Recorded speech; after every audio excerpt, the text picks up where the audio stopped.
Amen. Amen. In the book of James, around the 5th chapter, and we'll take verses 7 through 11, and I'll read it, and then I'm going to explain it, and I'm going to take my seat. He said, "Be patient, therefore, brethren, unto the coming of the Lord. Behold, the husbandman waited for the precious fruit of the earth, and hath long patience for it, until he receive the early and latter rain. Be ye also patient. Establish your hearts, for the coming of the Lord draweth nigh. Grudge not one against another, brethren, lest ye be condemned. Behold, the judge standeth before the door. Take, my brethren, the prophets, who have spoken in the name of the Lord, for an example of suffering, affliction, and of patience. All right. Behold, we count them happy which endure. Ye have heard of the patience of Job, and have seen the end of the Lord, that the Lord is very pitiful and of tender mercy." Yes, Lord. Now, all I want to get up here and tell you is, let me put it in context for you. It takes a lot of study to understand how this really connects. This New Testament writing here, James, who we attribute to the brother of Jesus, is about what we call the oldest of the New Testament books written. Right? Now, no coincidence that historians say Job is about one of the oldest of the Old Testament books written. Yes, Lord. All right? The brother James here refers to brother Job. Both have what we call the oldest written documents of the Old and New Testament. All right. During this time frame, what I want to explain to you is James was writing to the believers who had been scattered. All right. This will make sense in about 3 minutes. And all of that was encouraging because we didn't understand until after God did something that sometimes the scattering wasn't always the work of the enemy. That's right. All right.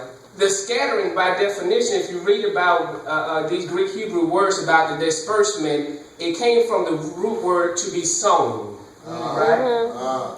And so it seems to be that he allowed them to be scattered for the purpose of being sown elsewhere. Praise God. So what does that mean to us? Sometimes God will allow a little persecution, a little suffering to push you out of somewhere to get you to move to somewhere else.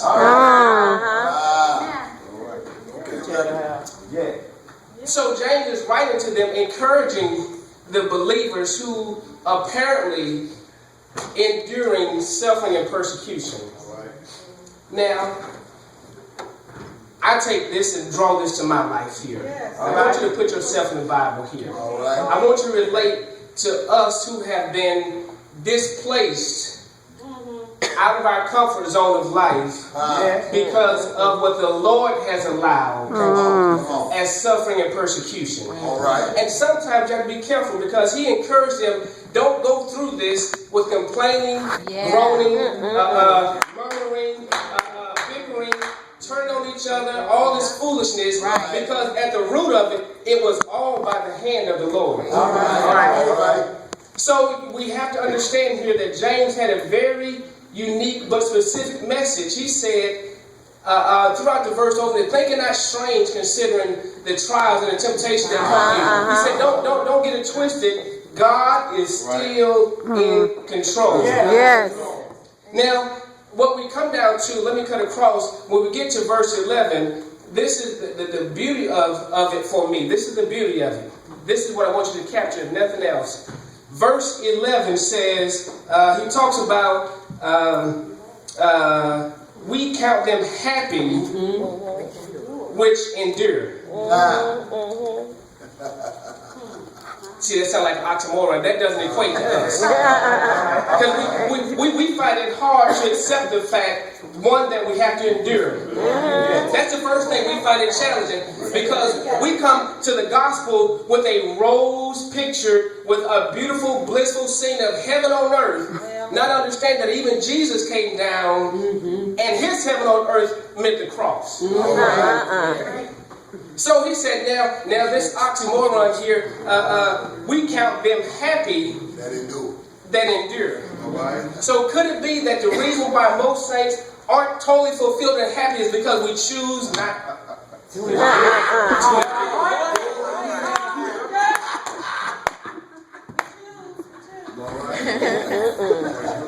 I got about 3 minutes. I just want to encourage you. He said, you have heard of the patience of Job. Now, we've been hearing the same message since Sunday. We've heard the same thing that Brother Job, it was asked, have you considered him? Imagine in your mind that there's a conversation in heavenlies, and the Lord asked the enemy, have you considered my servant, and put your name in the place. All right. Have you considered yourself? Now, it's one thing for the Lord to say it, but that means sometimes the Lord thinks more of us because his thoughts are higher. His ways are higher. So while we're sitting looking at all this temporal, these present state conditions and circumstances, God, who is into the yesterday, today, and tomorrow, he moved on beyond. We sitting there worried about our bills being paid, and God thinks tomorrow where the bill is already paid. But the enemy can keep us in our mind in the futilities of today. Then it seems that we will never make it to our tomorrow. Haven't you experienced in your life where it seems like you live in the same cycle day after day after day after day? But then consider Brother Job. Now, in context, Job, the billionaire, the CEO, was living a good life. And can you imagine in your life a conversation about you that you're not privileged to know that happened? Now, see, I'm setting you up here because we read this, so we have the beauty of knowing the behind the scenes. But sometimes in life, you find yourself in something that you still can't figure out. Have you life ever hit you? You try to go crazy on one hand, your boss is crazy on the other hand, the bills are due, the money is few, and all of a sudden you just sit there saying, well, wait a minute. But just maybe there was a conversation about you and him.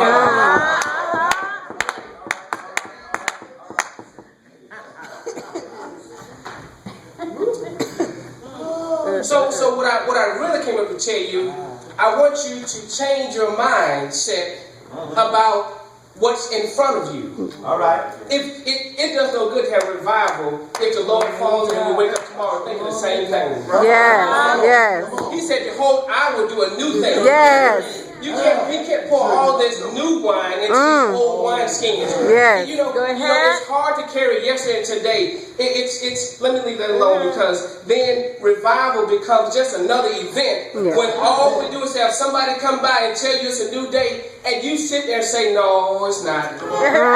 It's just like it was yesterday. But now let me tell you what the Bible said. Now let me tell you about Jesus. This is where we conclude because it said he had a different focus than most of us. It said Jesus looked to the cross. That don't mean what you think it means. Now think about this. Jesus looked towards his suffering. He looked towards his persecution. It said he was intently focused on the cross that was before him. So sometimes, as James tried to tell them, in order to get through the stuff that we are dealing with and that it's going to take us to get to our next level of dimension of God, you're going to have to stay focused and persevere. This ain't a shouting message here. But this is the crux of revival. Because, can I just make it real plain and take my seat? It's hard to put fire on old wet wood. All right. So this is what I want you to do. When you wake up tomorrow, this is what came when I was driving here.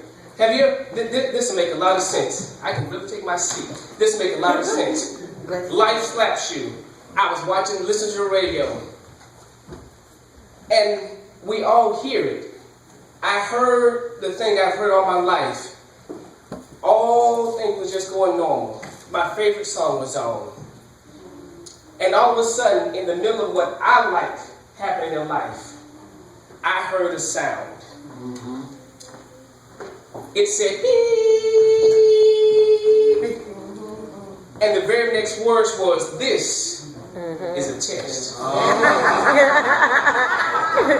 And so all I wanted to tell you was that sometimes when life starts slapping you hard, you might just want to hear the head sound.